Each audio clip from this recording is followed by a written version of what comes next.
Obukiiko obuwerera ddala 7 bugenda mu bitundu by'eggwanga eby'enjawulo okulaba nga abantu abakoseddwa eno bayambibwako n'okulaba nga abo abakyali yaddeko beekuuma.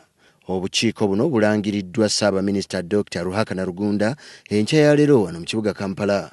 Rugunda agambye nti obukiiko buno bugendereddwamu okulaba nga basomesa abantu ku kyeya n'enjala, okubayamba n'okubalaga engeri y'ebyokwerinda n'okwerinda embeera eno. Government has, in some limited situations where there is a great deal of need in a number of districts, government has already supplied some food. Government efforts will continue, but the critical point is not government. The critical point is the population.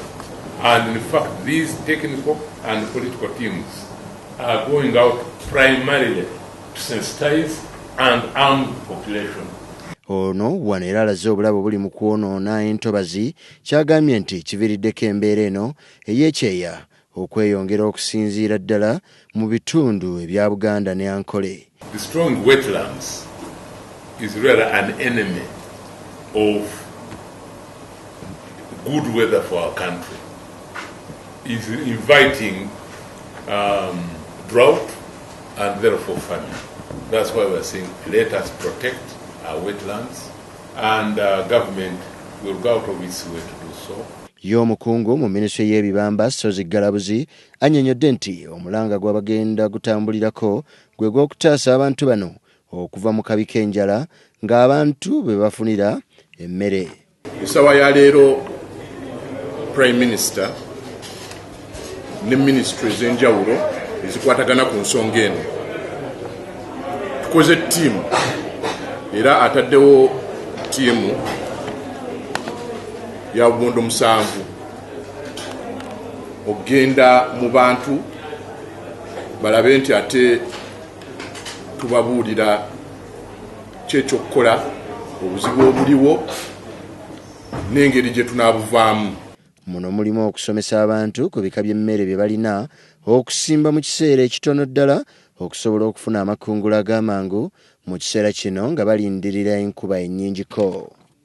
Ne January eyo waliwo kye bayita La Nina, wayinza okubeerawo ekyeya era kyova olaba tugenzeeyo mu bantu tugezaako okubagamba nti akakuba kano ke tugenda okufuna akatono mu myezi gino ebiri tukakozese bulungi tulime ebyo ebirime bye tuyinza okukungula amangu oba bye tuyinza okufunamu emmere amangu nga jjobyo ebintu ng'ebyo ebirime nga doodo.